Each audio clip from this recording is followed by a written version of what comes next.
A set is a well defined collection of objects. अब set की इस definition में जो वेल डिफाइंड शब्द है उसका मीनिंग क्या होता है, ये 1.1 के 10 पार्ट्स हैं, उसमें हमें कुछ ऑब्जेक्ट्स का कलेक्शन दिया हुआ है। हमें यही समझना है कि वेल डिफाइंड कलेक्शन किसे कहते हैं और कब हम कहेंगे कि कलेक्शन वेल डिफाइंड नहीं है। जो कलेक्शन वेल डिफाइंड होगा वो सेट है और जो कलेक्शन वेल डिफाइंड नहीं होगा वो सेट नहीं है। अब एक्सरसाइज 1.1 के क्वेश्चन नंबर 1 के फर्स्ट पार्ट में कहता है the collection of all the months of a year beginning with the letter J. हम इसे वेल डिफाइंड कलेक्शन इसलिए कहेंगे क्योंकि हम देख सकते हैं कि मंथ के जो मंथ होते हैं, जो ईयर में 12 मंथ होते हैं, उनमें से 3 मंथ ऐसे हैं जो जे लेटर से स्टार्ट होते हैं। अगर हम इस सेट को कैपिटल ए से डिनोट करें, सेट को हमेशा कैपिटल लेटर से डिनोट किया जाता है। A set is always represented by a capital letter. Set A is equal to curly bracket open और 3 मंथ ऐसे लिख दें, 3 ही मंथ होते हैं एक साल में जिनका बिगिनिंग लेटर जे होता है, जनवरी, जून और जुलाई, और करली ब्रैकेट क्लोज कर दें और इन सभी मंथ्स के बीच में कोमा लगा के इन्हें सेपरेट कर दें। तो ये हमने देखा कि जो ये कलेक्शन है वो वेल डिफाइंड इसलिए है कि हम पक्के तौर पे बता सकते हैं कि कौन से मंथ ऐसे हैं 12 महीनों में से जिनका बिगिनिंग लेटर जे है, और इन 3 मेंबर्स के अलावा और कोई भी ऐसा एलिमेंट नहीं हो सकता जो इस कलेक्शन का मेंबर हो, इस कलेक्शन का एलिमेंट हो। तो जब हम पक्के तौर पर डिसाइड करें कि कौन से मेंबर्स हैं, कौन से एलिमेंट है जो हमारे कलेक्शन से बिलोंग करते हैं और कौन से एलिमेंट ऐसे हैं जो हमारे कलेक्शन से बिलोंग नहीं करते, तो ऐसे कलेक्शन को ही हम वेल डिफाइंड कलेक्शन कहते हैं। तो हम कहेंगे कि ये जो कलेक्शन है वो वेल डिफाइंड है, इसलिए ये कलेक्शन सेट है। अब इस नेक्स्ट कलेक्शन में कहता है the collection of 10 most talented writers of India.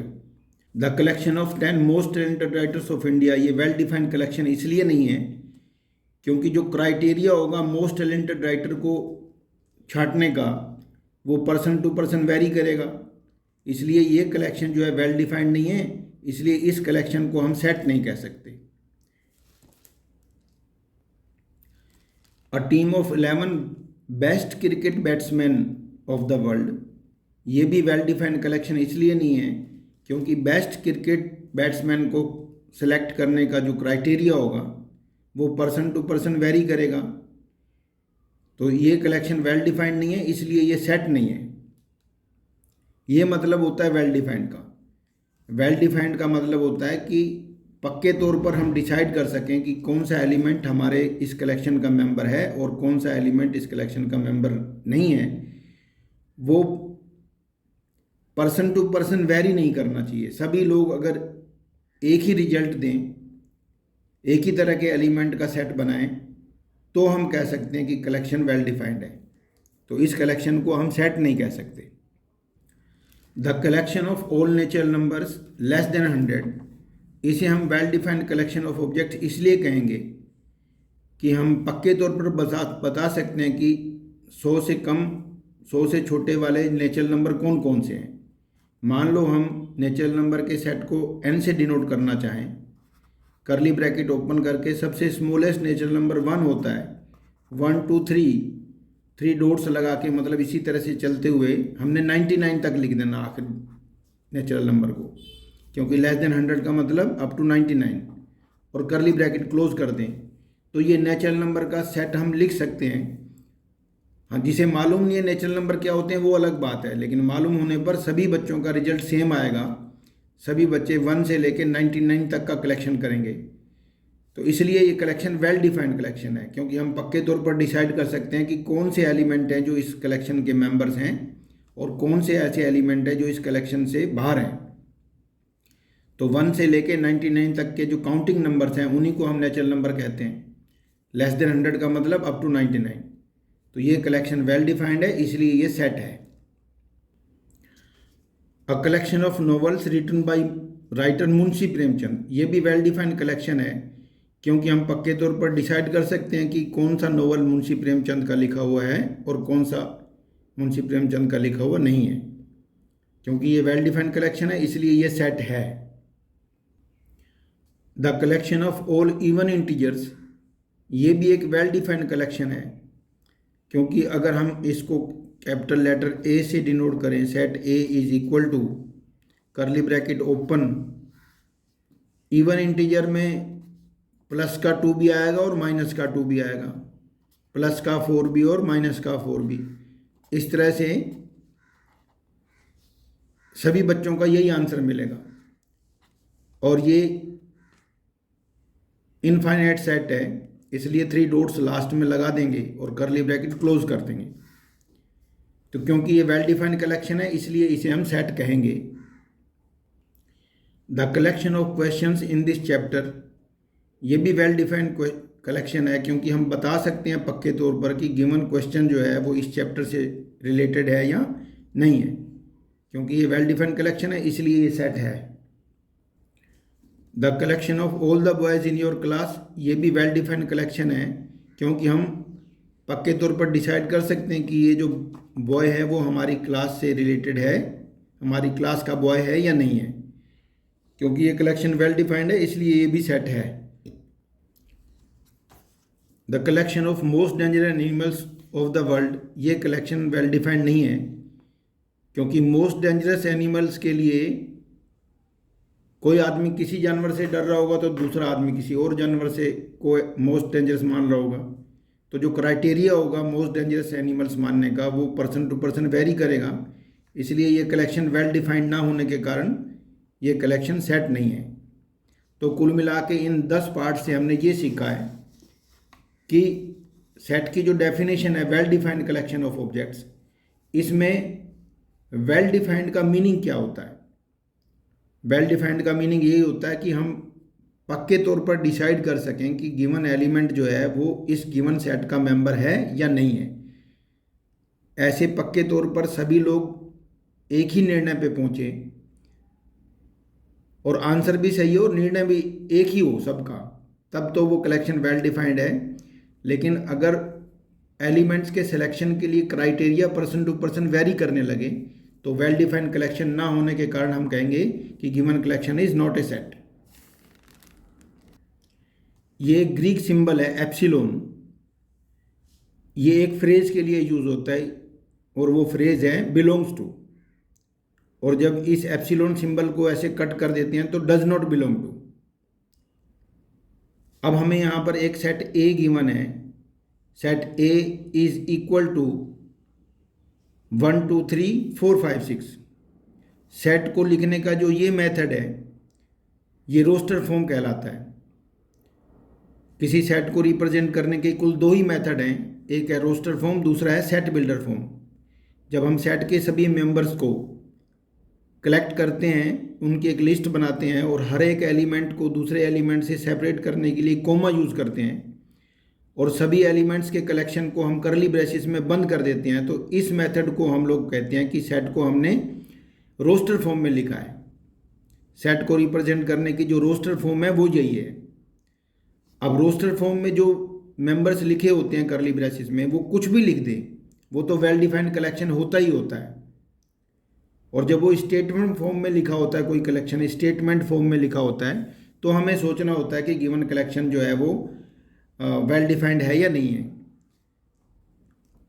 करली ब्रेसेस में सभी एलिमेंट्स को कोमा लगा के सेपरेट कर देगा, तो फिर एलिमेंट कुछ भी लिख दे, कोई एनिमल का नाम लिख दे, कोई फंक्शन लिख दे, रियल नंबर में से कोई नंबर लिख दे, रेशनल नंबर, इरेशनल नंबर, कोई भी नंबर डाल दे, कोई भी फंक्शन डाल दे, एनिमल्स नेम लिख दे, किसी आदमी का नाम लिख दे, कोई भी ऑब्जेक्ट डाल दे। अगर उसने सेट को सेट बिल्डर फॉर्म में ना लिख के रोस्टर फॉर्म में लिख दिया है, स्टेटमेंट में ना दे करके, तो वो तो सेट होता ही होता है, तो वो तो वेल डिफाइंड कलेक्शन है ही है। अब हमें इस सिंबल को यूज़ करते हुए सीखना है कि बिलोंग्स टू और डज नॉट बिलोंग टू कैसे यूज़ करना है। अब सेट का नाम है ए और इसके मेंबर कुल मिला के 6 हैं। हम देख सकते हैं कि जो 5 है वो इस सेट ए का क्योंकि एलिमेंट है, तो हम कहेंगे कि जो 5 है वो सेट ए का मेंबर है, इसलिए हम कहेंगे element 5 belongs to set A. इसी तरह से हम देख सकते हैं कि 8 जो है इस सेट का मेंबर है नहीं, तो तो अगर 8 इस सेट में मौजूद नहीं है तो हम कहेंगे 8 does not belong to set A. इसी तरह से 0 भी इस सेट ए का मेंबर नहीं है तो 0 does not belong to set A. 4 member है तो 4 बिलोंग्स टू सेट ए। 2 भी इस सेट का मेंबर है तो 2 बिलोंग्स टू सेट ए। और 10 क्योंकि इस सेट का मेंबर नहीं है तो 10 does not belong to set A. जब सेट को वो सेट रोस्टर फॉर्म में लिख देगा तब तो हम निश्चित तौर पे बता ही सकते हैं कि कौन सा मेंबर इस सेट से बिलोंग करता है और कौन सा जो मेंबर है वो इस सेट से बिलोंग नहीं करता। जैसे 8, 0 और 10 इस सेट से बिलोंग नहीं करते, 5, 4 और 2 इस सेट से बिलोंग करते हैं। तो जब हम निश्चित तौर पे डेफिनेटली बता सकते हैं कि कौन सा मेंबर इस सेट से बिलोंग करता है और कौन सा नहीं करता है तो इसी को हम वेल डिफाइंड कलेक्शन कहते हैं। और जब किसी सेट को रोस्टर फॉर्म में लिखा जाएगा तो हर हाल में वेल डिफाइंड कलेक्शन होगा। अब क्वेश्चन नंबर 3 में कहता है write the following sets in roster form. इसका मतलब ये जो लिखा हुआ सेट है वो रोस्टर फॉर्म में तो है नहीं, क्योंकि रोस्टर फॉर्म में तो हमें लिखने के लिए कहा गया है। तो जो दूसरा मेथड है, ये जो मेथड कहलाता है वो सेट बिल्डर फॉर्म कहलाता है। इसका मतलब जो गिवन सेट है वो सेट बिल्डर फॉर्म में लिखा हुआ है और हमें इसे जो है कन्वर्ट करना है रोस्टर फॉर्म में।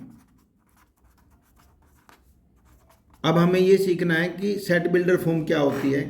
सेट बिल्डर फॉर्म में एक कैरेक्टरिस्टिक प्रॉपर्टी लिखी होती है।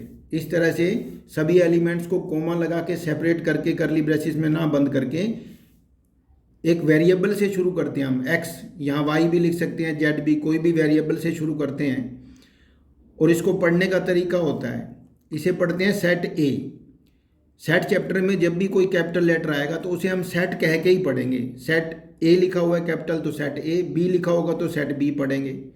Set A is equal to, इस करली ब्रैकेट को पढ़ने का मेथड होता है द सेट ऑफ ऑल, इसे पढ़ेंगे x, the set of all x। इस करली ब्रैकेट को द सेट ऑफ ऑल पढ़ना होता है, the set of all x। इस कोलन को पढ़ते हैं सच that, the set of all x such that x is N integer. फिर ये प्रॉपर्टी पूरी पढ़ देंगे, x is N integer and x is greater than 3 but less than 7। x lies between 3 and 7।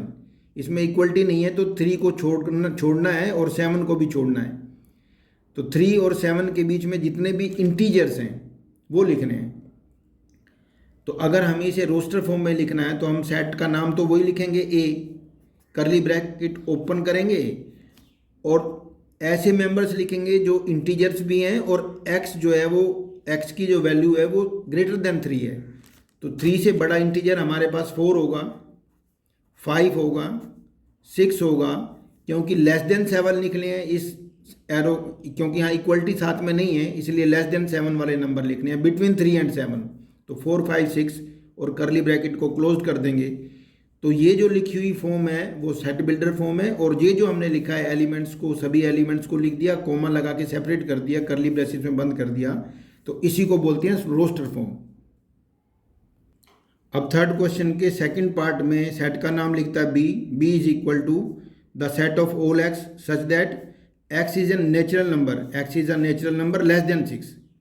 हमें मालूम है नेचुरल नंबर की starting 1 से होती है और लेस देन 6 का मतलब 5 तक लिखने हैं। लिखने सभी नेचुरल नंबर हैं हमें और इसकी रोस्टर फॉर्म बनानी है। ये सेट बिल्डर फॉर्म है, कैरेक्टरिस्टिक प्रॉपर्टी के रूप में लिखी होती है, हमेशा वेरिएबल से ही शुरू होता है ये। तो करली ब्रैकेट ओपन करके नेचुरल नंबर स्टार्ट करने हैं तो 1, 2, 3, 4 और 5 तक लिखने हैं, क्योंकि लेस देन 6 में 6 इन्वॉल्व नहीं होगा। अप टू 6 लिखता तब तो हम 6 भी इन्वॉल्व करते हैं। तो ये सेट बी को हमने सेट बिल्डर फॉर्म से रोस्टर फॉर्म में कन्वर्ट कर दिया। Set C is equal to the set of all x such that x is a 2 digits natural number such that the sum of its digit is 8।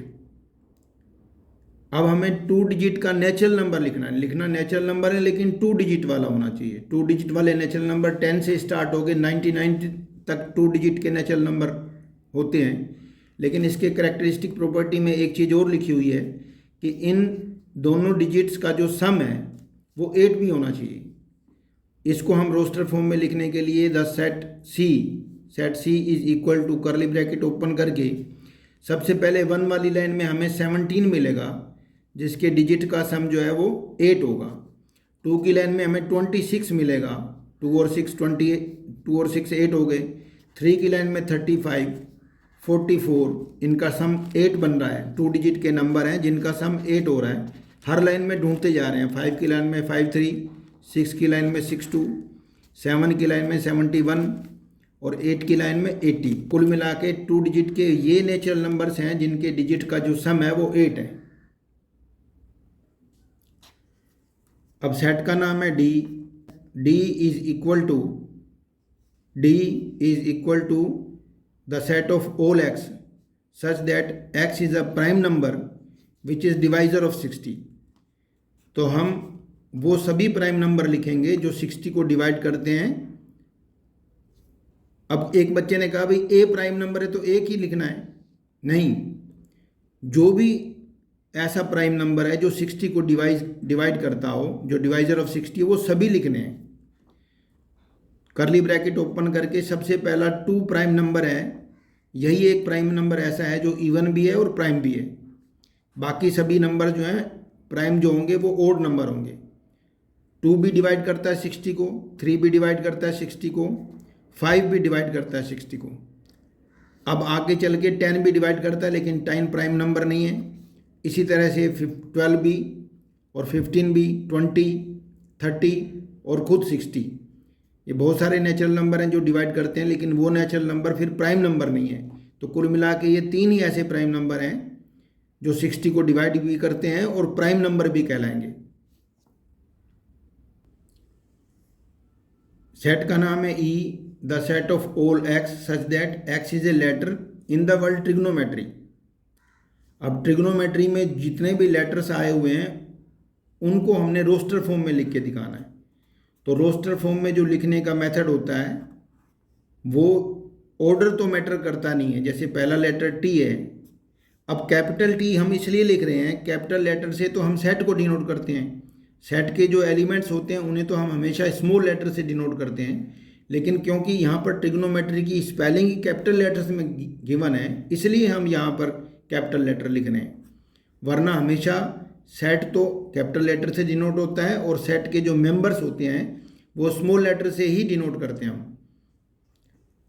अब इसके बाद में are use करेंगे। अब यहाँ कैपिटल लेटर इसलिए लिख रहे हैं क्योंकि ट्रिग्नोमेट्री की स्पेलिंग ही उसने पूरी फुल कैपिटल लेटर्स में दे दी।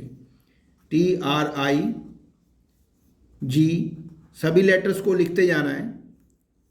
ON, अब क्योंकि O एक बार आ चुका है तो जब हम किसी सेट को रोस्टर फॉर्म में लिखते हैं तो एक ही लेटर को 2 बार नहीं लिखते, एक ही बार लिखते हैं, तो रिपीट नहीं करते। O को रिपीट नहीं करेंगे, M लिखेंगे, E भी लिखेंगे, T आ चुका है, एक ही बार लिखना है टी चाहे कितनी भी जगह पे हो स्पेलिंग में, वो हमने एक ही बार यूज करना है। आर आ चुका है और Y। तो कुल मिला के हमने एक लेटर को एक ही बार यूज करना है रोस्टर फॉर्म में लिखते हुए। और हमने ये कैपिटल लेटर इसीलिए लिखे हैं क्योंकि ट्रिग्नोमेट्री की स्पेलिंग कैपिटल लेटर में गिवन है, वरना सेट के जो मेंबर्स होते हैं हमेशा स्मॉल लेटर में लिखे जाते हैं। अब सेट का नाम है F, the set of all X such that X is a letter in the word better. अब फिर से बेटर की स्पेलिंग कैपिटल लेटर्स में है, इसलिए सेट का नाम भी हम कैपिटल लेटर में लिखेंगे और करली ब्रैकेट में बेटर में जितने भी अल्फ़ाबेट्स, जितने भी लेटर्स आए हुए हैं, एक लेटर को एक ही बार लिखते हुए, इसमें ऑर्डर मैटर नहीं करता। टी एक बार लिखेंगे, दोबारा टी नहीं लिखेंगे, ई लिख चुके हैं, आर लिखेंगे।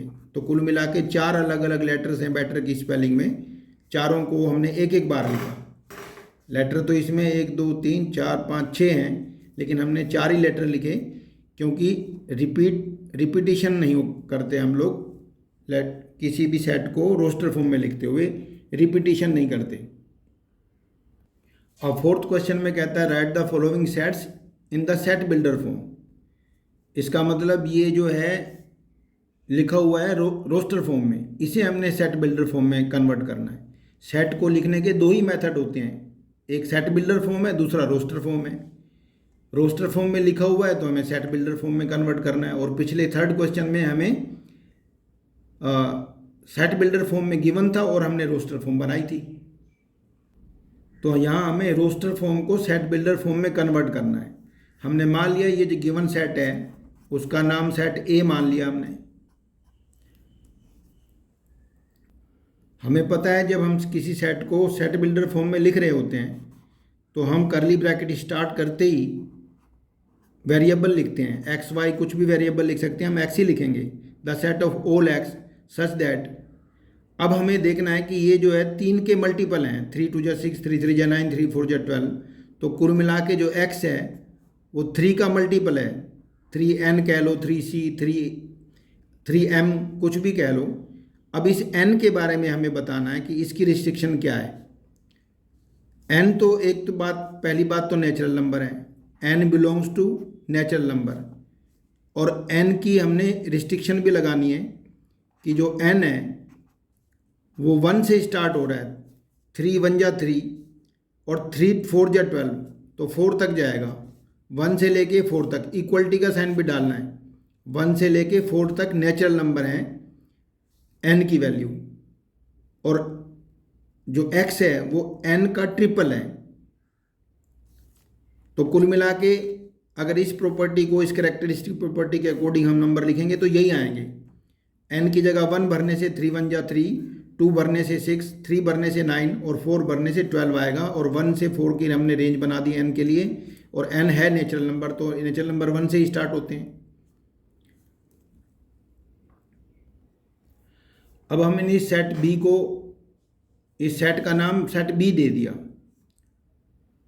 तो सेट b को हमने roster form, set builder form में लिखना है। रोस्टर फॉर्म में तो गिवन है the set of all X such that. अब x के बारे में हमें कुछ बताना है। ये x जो है एक्चुअली 2 की पावर n है। 2 की पावर 1 से 2 आएगा, 2 की पावर 2 लिखने से 4, 2 की पावर 3 से 8।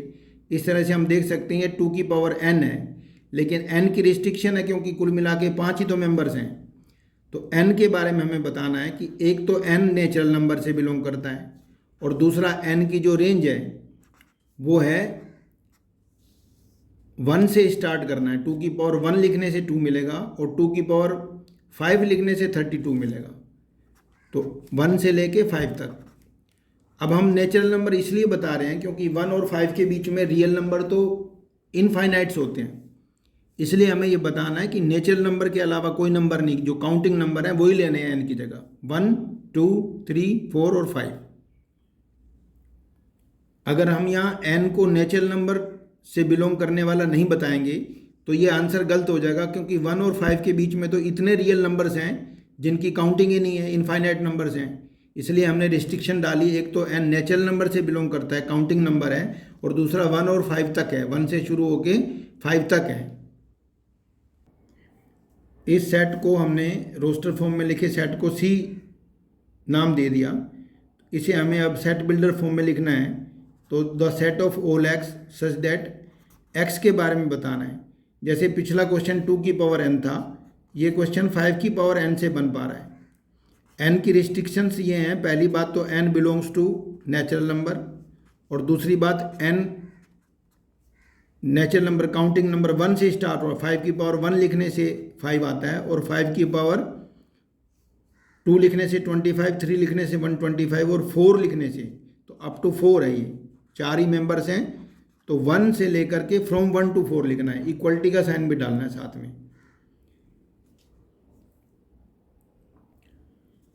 अब सेट का नाम हमने मान लिया D है और D के मेंबर हैं 2 4 6 और 3 डॉट्स लास्ट में लगी हुई हैं। लास्ट में 3 डॉट्स का मतलब है ये इनफाइनाइट सेट है। तो इस सेट को हमने क्योंकि सेट बिल्डर फॉर्म में लिखना है तो D हो गया the set of all x. Set builder form हमेशा करली ब्रैकेट के बाद वेरिएबल से ही शुरू होता है और सच दैट के निशान के लिए कोलन आता है और x के बारे में हमें बताना होता है। अब हम यहाँ देख सकते हैं कि x की जगह ये सब इवन नंबर्स हैं। x is N even number.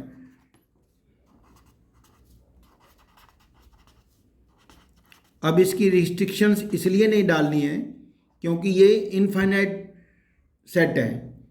तो इसमें बड़े से बड़ा इवन नंबर कौन सा ये तो बता नहीं रखा।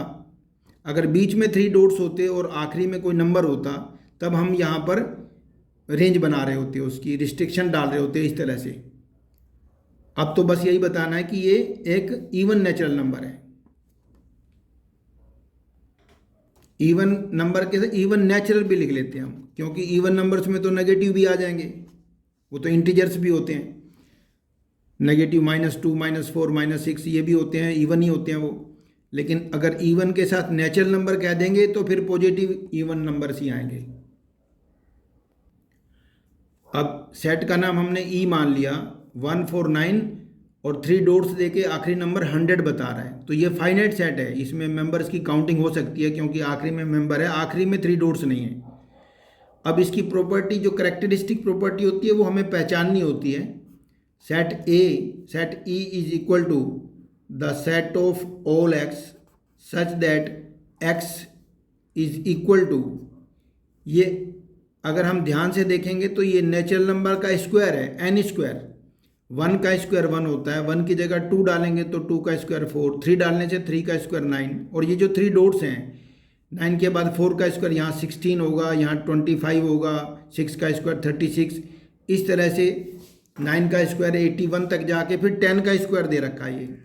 तो n के बारे में हमने रिस्ट्रिक्शंस भी लगानी है और n को नेचुरल नंबर भी बताना है। नेचुरल नंबर है और n की जो रिस्ट्रिक्शंस हैं वो 1 से स्टार्ट हो रही है, क्योंकि n की पावर 1 की पावर 2 लिखने से 1 आएगा, 2 की पावर 2 लिखने से 4 आएगा, और 10 की पावर 2 लिखने से 100 बनेगा।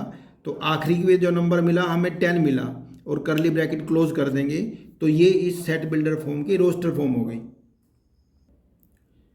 List all the elements of the following sets, तो जब हम लिस्ट बनाते हैं सभी एलिमेंट्स की तो कुल मिला के हम रोस्टर फॉर्म में लिखने के लिए बोल रहा है हमें ये। तो गिवन सेट जो है वो सेट बिल्डर फॉर्म में गिवन है और इसे हमें रोस्टर फॉर्म में कन्वर्ट करना है। अब सेट का नाम है ए, इसे हम पढ़ेंगे कि the set of all X such that X is N odd natural number. हमें ऑड नेचुरल नंबर का सेट बनाना है और रोस्टर फॉर्म में लिखना है। हमें पता है कि नेचुरल नंबर भी हो और ओड भी हो, तो सबसे पहला ओड नंबर जो होता है 1 होता है और नेचुरल भी है। 1 के बाद 2 तो इवन आ जाएगा, 3 है, फिर 5 है, और इस तरह से 3 मेंबर्स लिख करके 3 डॉट्स बना देंगे, क्योंकि हमें अब रेंज बनाने की रिस्ट्रिक्शन की ज़रूरत नहीं है, क्योंकि ओड नेचुरल नंबर्स मतलब नेचुरल नंबर की इनफाइनाइट सीरीज़ बोल रहा है ये। तो ये सेट बिल्डर फॉर्म थी, इसे हमने कन्वर्ट कर दिया रोस्टर फॉर्म में। सभी एलिमेंट्स की लिस्ट तैयार करने का मतलब रोस्टर फॉर्म में लिखना, यही होता है। अब ये कहता है बी सेट है और set of all X such that X is N integer, x is greater than -2 but less than 9/2, और करली ब्रैकेट क्लोज्ड है। अब सेट बी के सभी एलिमेंट्स की हमने लिस्ट तैयार करनी है, यानी रोस्टर फॉर्म में लिखना है, और वो होने चाहिए हमारे पास इंटीजर। तो इंटीजर को एक बार लाइन पे देख लेते हैं। ये 0 इंटीजर में इधर प्लस का 1 और माइनस का 1, ये दोनों इंटीजर्स हैं। 2 -2, 3 -3, 4 -4,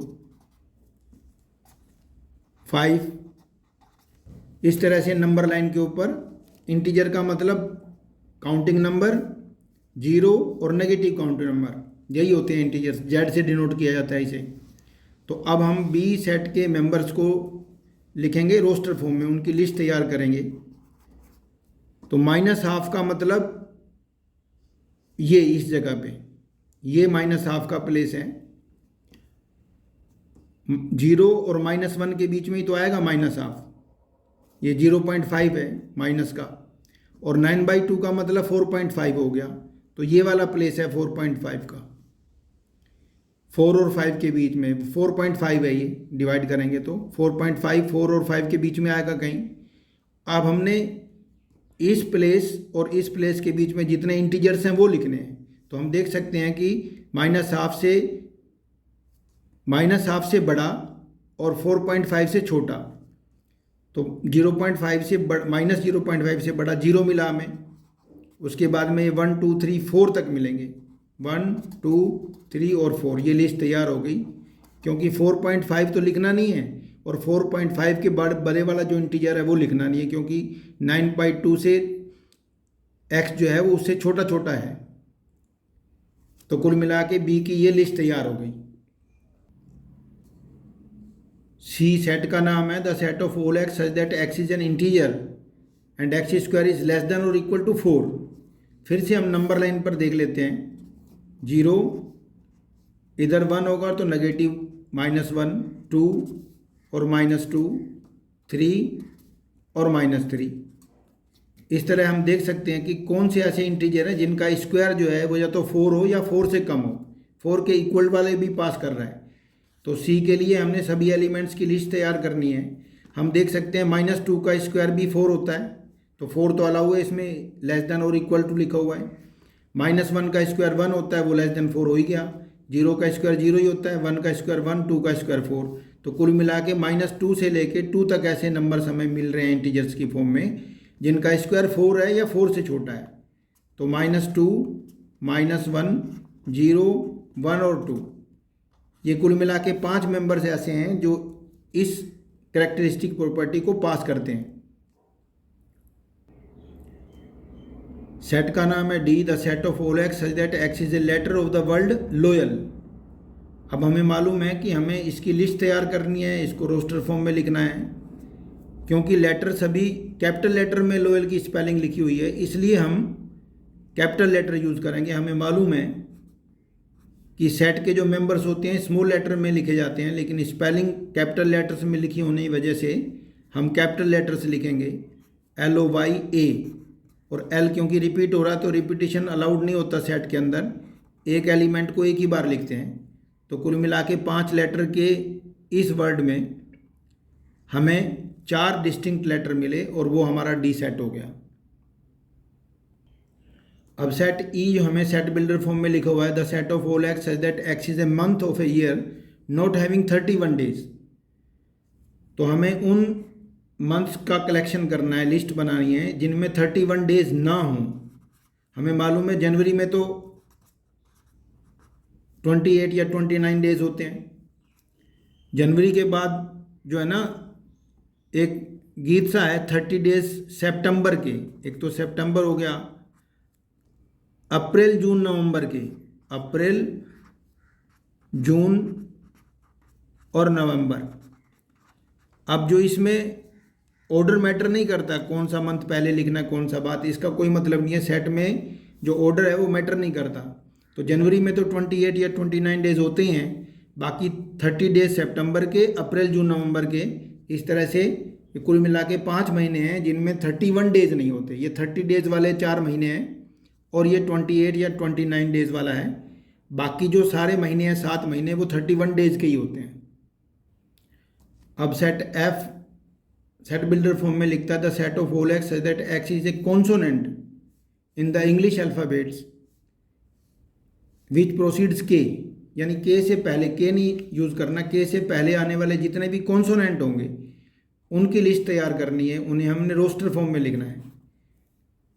ए तो लिखेंगे नहीं, बी लिखेंगे क्योंकि ए तो कॉन्सोनेंट यानी वोवल है। बी, सी, डी, ई नहीं लिखेंगे, ई वोवल आ गया। एफ, जी, एच, आई, आई कॉन्सोनेंट है। आई तो वोवल होता है, कॉन्सोनेंट नहीं होता, इसलिए आई नहीं लिखेंगे। एच के बाद जे भी लिखेंगे, के लिखेंगे नहीं क्योंकि प्रोसीड्स के का मतलब के से पहले पहले वाले नंबर हमने लिखने हैं, अल्फ़ाबेट्स लिखने हैं जो वोवल ना हो, सिर्फ कॉन्सोनेंट हो। तो ए से लेके जे तक जितने भी हमारे अल्फ़ाबेट्स हैं उनमें हमने वोवल्स को छोड़ते चले गए, सिर्फ कॉन्सोनेंट की लिस्ट बना दी। अब 6th क्वेश्चन में हमें एक तरफ तो सेट बिल्डर फॉर्म में गिवन है सेट और एक तरफ रोस्टर फॉर्म में, हमें मैच करना है। तो ए पार्ट में लिखा हुआ है, हम इसी को पढ़ेंगे, जो सेट बिल्डर फॉर्म में लिखा हुआ है उसको पढ़ेंगे और उससे आंसर बना के मैच कर देंगे। The set of all X such that X is A prime number, पहली बात तो प्राइम नंबर होना चाहिए, एंड ए डिवाइजर ऑफ 60, और इसे 60 का डिवाइजर होना चाहिए। तो इसे मैच करेंगे हम 6 का डिवाइजर भी हो और प्राइम नंबर भी हो। तो प्राइम नंबर में 1 तो आता नहीं है, 2 आता है क्योंकि 1 is neither prime nor composite. 2 आता है, उसके बाद में 3 ऐसा नंबर है जो प्राइम भी है और 6 को डिवाइड भी करता है। 4 और 5 तो डिवाइड करते नहीं है, 6 डिवाइड तो करता है लेकिन वो प्राइम नहीं है, इसलिए सिर्फ ये 2 और 3 है। तो हम देख सकते हैं कि जो ए है वो 2 3 यानी सेकंड पार्ट से मैच होगा। तो ए जो है वो मैच होगा हमारा सेकंड पार्ट से। सेकंड पार्ट में 2 और 3 लिखे हुए हैं। इसी तरह से जो बी पार्ट है, हमें जो सेट बिल्डर फॉर्म वाला हिस्सा है वो पढ़ना है। The set of all X such that X. अब इसके बी पार्ट में लिखा the set of all X such that X is an odd natural number. पहली बात तो नेचुरल नंबर होना चाहिए, ओड होना चाहिए, लेस देन 100। तो 100 से छोटे जो ओड नेचुरल नंबर होते हैं, 1 के बाद 3 आएगा, 3 के बाद 5 आएगा। अब 3 डॉट्स लगा के आखिरी ओड नंबर को हम लिख देंगे। लेस देन 100 में 99 मिलेगा, जो लेस देन 100 भी है और ओड भी है। तो 1 से लेके 99 तक के बीच में 3 डॉट्स मिलेंगे। तो अब हमें ये मिला 13579। लेस देन 100 नहीं है, लेस देन 10 लिखा हुआ था, और लेस देन 10 होगा तो हम 9 तक की रेंज बनाएंगे, यहाँ 9 लिख देंगे। इस क्वेश्चन में मैंने गलती से 100 लिख दिया, यहाँ पर 10 लिखा हुआ है, लेस देन 10। और लेस देन 10 का मतलब हो गया 135 और 3 डॉट लगा करके हम आखिरी में 9 लिख देंगे, क्योंकि 10 से छोटा नेचुरल नंबर जो ओड भी हो और नेचुरल भी हो वो 9 होता है। तो 1 से लेके 9 तक की रेंज आएगी। और बी पार्ट का जो मैच कर रखा है वो 5th पार्ट है हमारा, 13579। अब तो पूरी लिख देंगे, 3 डॉट्स क्या लगाने। 10 से छोटे तो 4 ही नंबर मिलेंगे ओड है और नेचुरल नंबर, 1 3 5 7 और 9। अब सी पार्ट में कहता था set of all X that X is a natural number and divisor of 6। अब नेचुरल नंबर लिखने हैं। एक क्वेश्चन में प्राइम नंबर कहा था उसने, अब हमें वो नेचुरल नंबर लिखने हैं जो 6 को डिवाइड करते हैं। नेचुरल नंबर तो 1 भी होता है जो 6 को डिवाइड करता है, 2 भी है, 3 भी है और खुद 6 भी है। तो जिस क्वेश्चन में हमसे प्राइम नंबर पूछे थे 6 को डिवाइड करने वाले नेचुरल प्राइम नंबर, उसमें तो 2 और 3 आए थे। अब क्योंकि नेचुरल नंबर पूछे हैं तो 1 भी आएगा और 6 भी आएगा, क्योंकि 1 और 6 भी तो 6 को डिवाइड करते हैं, लेकिन ये प्राइम नंबर नहीं है। अब तो नेचुरल पूछ रहा है, तो ये मैच होगा हमारा सी पार्ट 1 से। जो सी पार्ट है वो फर्स्ट पार्ट से मैच होगा। अब इसके डी पार्ट में कहता है the set of all X that X is a letter of the word mathematics. तो ये तो हमें जो मैथमेटिक्स के लेटर थर्ड में नज़र आ रहे हैं, थर्ड पार्ट में, तो ये जो डी है वो थर्ड पार्ट से ही मैच हो जाएगा, इसमें तो साफ नज़र आ रहा है।